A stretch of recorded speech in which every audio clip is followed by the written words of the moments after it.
this life, you're a cowboy or you're an Indian. You better choose.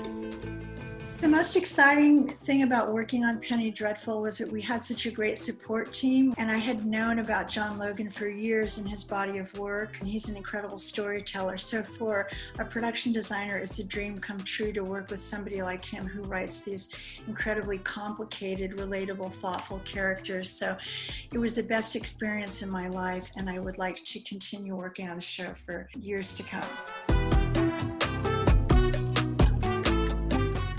When we started the show, originally we got a big packet of research from John Logan, and it occurred to me that we needed to actually go down to the locations, and so we researched in person, which I've never done before, and that was really exciting. And they gave us time to really dig deep into the project. We took weeks and weeks studying, John's stories and history. The research for us was probably the most important thing on the show. I've never had this much time to research, so it really helped us with the design process. So the existing area where our neighborhood is actually now the Dodger Stadium parking lot, but there are surrounding houses there. So we went down East LA to the Boyle Heights area, and we actually knocked on doors. The real dialogue that we had with, family members was something that I've never experienced before. So we took all of that information and put it onto the set.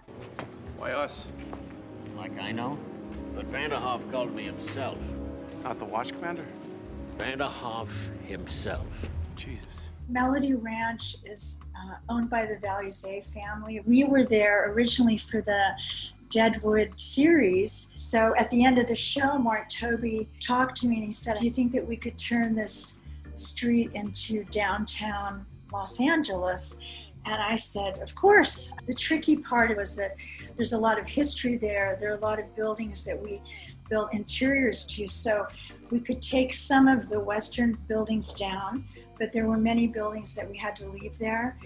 So we started by ripping out the boardwalks, taking down the awnings, and then trying to design each building and figuring it out where it would go. In the beginning, it seemed overwhelming, and as we went along, we could see it growing and coming to fruition, so it was pretty exciting.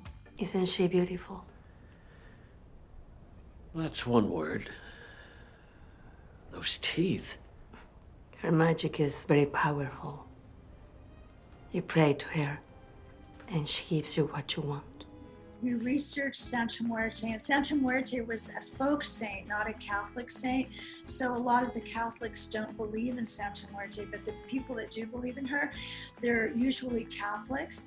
And she's associated with protection and healing, and all of the elements inside of the shrine, they're homemade. Everything from 1938, the artwork is different. The candles are different materials, different sizes. The color tones are different. I had a guy named Alan Terry build the main statue. So we designed the statue, made it 1938, because John said they were going to blow up the statues. We had 7 statues because each statue has a different color and it represents something else. And then we made 7 of each, so 49.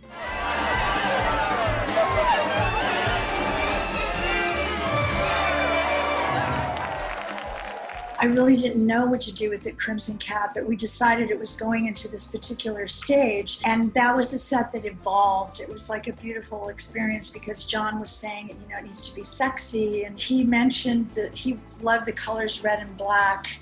And so then I was trying to process that information, and I realized that I didn't want to design a set. I wanted it to be a space that just felt really intimate. Even though it was a big space, it was like a forbidden place that people would come to in the evening.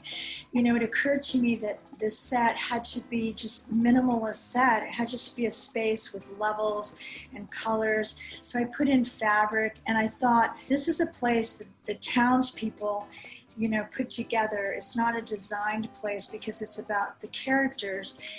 And when they come there, they're having adversity in the day, and then at night they go here and they're expressing themselves through dance and the music, and it's powerful. And it was about spirit and love. I would be in there watching, crying.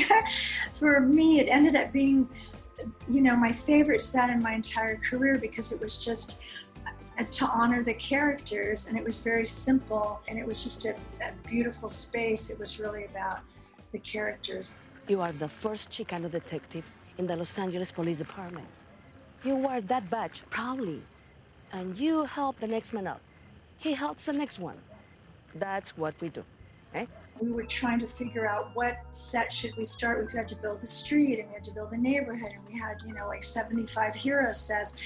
And I thought, the most important thing that we have to start with is the Vega house, because so many characters live in this house. It's hard to represent all of these characters when you're in one space. At the same time, we were working on finding the craft home exterior, because usually we find the exterior and then design the interior. We couldn't find the perfect home. We probably looked at every house in Los Angeles and couldn't find it. So we started designing the interior of the craft house. So those two sets were going on at the same time. And it was such a beautiful contrast, because in the Vega house, they're poor and they don't have any money, but they have love, and you know that it's like it's a real family. And then in the craft house, I painted it white, which is supposed to be perfection and goodness, but it's just an illusion, because, it's really dysfunctional family. So both of those things were going on, and every single set that John gives us is an incredible experience, so I just want to stay on the show for the next 20 years.